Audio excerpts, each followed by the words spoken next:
तो आज हम पढ़ने वाले हैं इम्पोर्टेंट फुल फॉर्म्स के बारे में। तो देखिए, सारे ही हमारे इम्पोर्टेंट हैं और आपको लग रहा होगा कि कैसे याद होंगे, तो बहुत ही आसानी से याद हो जाएंगे। बस आप इस लेक्चर को लास्ट तक ज़रूर देखिएगा। पहला आता है HTTP। क्या हो जाएगा? HTTP। तो इसका होता है हाइपर टेक्स्ट ट्रांसफ़र प्रोटोकॉल। क्या हो जाएगा? H for hyper text transfer protocol. Next आता है रोम। तो देखिए, रैम, रोम, ये सारी क्या है? हमारी मेमोरी होती है।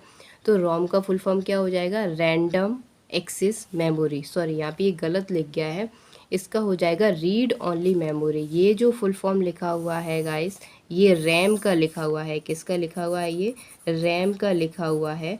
और रोम का मैं आपको बताऊं तो रोम का होता है रीड ओनली मेमोरी। क्या हो जाएगा? Read only memory. और ये हमारी रैम और रोम जो हैं वो दोनों ही हमारा मेमोरी के पार्ट होते हैं, या फिर हम कहें कि मेमोरी दो प्रकार की होती है। कैसी होती है? रैम और रोम होती है। क्या हो जाएगा? रैम जो होती है वो कैसी मेमोरी है? टेम्परेरी मेमोरी है। और रोम जो है वो हमारी कैसी? परमानेंट मेमोरी है। टेम्परेरी का मतलब है कि इसमें डेटा क्या होता है? इरेज हो जाता है जब हम अपने सिस्टम की सप्लाई को कट कर देते हैं उस केस में। बट रोम में डेटा सारा स्टोर रहता है। ठीक है, आई होप क्लियर हो गया होगा। अब हम चलते हैं अगले पे।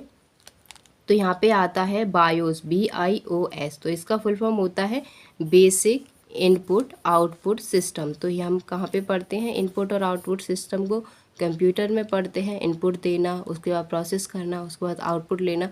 तो बायोस का फुल फॉर्म हो जाएगा बेसिक इनपुट आउटपुट सिस्टम। ठीक है। नेक्स्ट आता है वेरी वेरी इंपॉर्टेंट, ये आपके ओ लेवल एग्ज़ाम जो होता है कंप्यूटर का, उसमें बहुत बार पूछा गया है। मॉडम का फुल फॉर्म क्या होता है? तो इसका होता है मॉड्यूलेशन एंड डीमॉड्यूलेशन। क्या कहेंगे? मॉड्यूलेशन एंड डीमॉड्यूलेशन मॉडम का फुल फॉर्म हो जाएगा। नेक्स्ट आता है कैड। कैड का full form computer aided design. क्या हो जाएगा? Computer aided design. ये जो कैड है एक तरीके के ये कंप्यूटर कोर्सेस होते हैं, बट हमारे एग्ज़ाम में वो सारी चीज़ें नहीं, सिर्फ इनके फुल फॉर्म ही पूछ लिए जाते हैं वन डे एग्ज़ाम के हिसाब से। आगे चलते हैं लैन। तो लैन का हो जाएगा लोकल एरिया नेटवर्क। क्या हो जाएगा? Local area network. वैसे ही हम वैन भी पढ़ते हैं, वाइड एरिया नेटवर्क। तो नेक्स्ट हमारा आता है वाइड एरिया नेटवर्क। क्या हो जाएगा? वैन का full form wide area network. और अगला आता है मैन। तो इसको कहा जाता है मेट्रोपॉलिटन एरिया नेटवर्क। ठीक है, क्या कहेंगे इसको? मेट्रोपॉलिटन एरिया नेटवर्क कहेंगे। ठीक है, तो इस तरीके से हमारा पूछा जाता है। फुल फॉर्म आता है हमारा, इम्पॉर्टेंट है, बहुत ज़्यादा पूछा गया है, ईमेल। तो ईमेल का फुल फॉर्म क्या हो जाएगा? इलेक्ट्रॉनिक मेल हो जाएगा। आगे चलते हैं हम CD। ठीक है, तो CD का फुल फॉर्म क्या हो जाएगा? Compact disc. CD का फुल फॉर्म होता है कॉम्पैक्ट डिस्क। ठीक है, अगला आता है हमारा LDU। तो LDU का हो जाता है लिक्विड डिस्प्ले यूनिट। क्या हो जाएगा? Liquid display unit.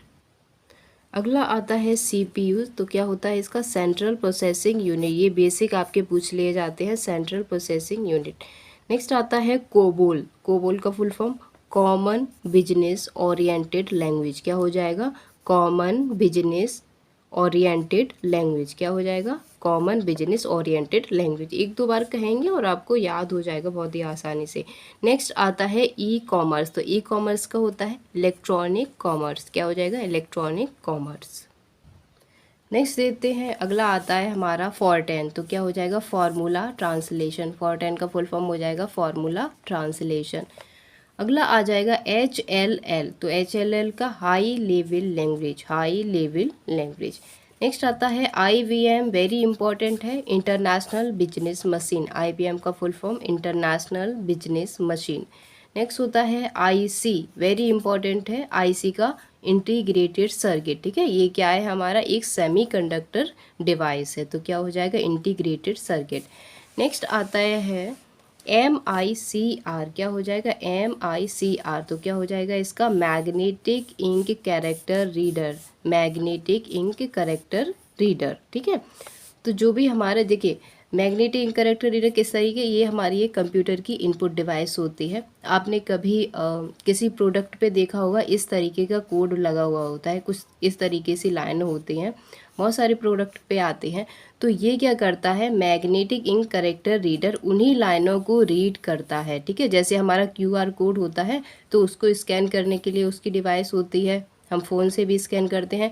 ठीक वैसे ही इस तरीके की लाइन आपने देखी होंगी, तो उसको स्कैन करता है मैग्नेटिक इंक करेक्टर रीडर। ये एक कंप्यूटर की कैसी डिवाइस है, ये कंप्यूटर की एक इनपुट डिवाइस है। अगला आता है MIPS, मिलियन इंस्ट्रक्शन पर सेकेंड। क्या हो जाएगा, मिलियन इंस्ट्रक्शन पर सेकेंड।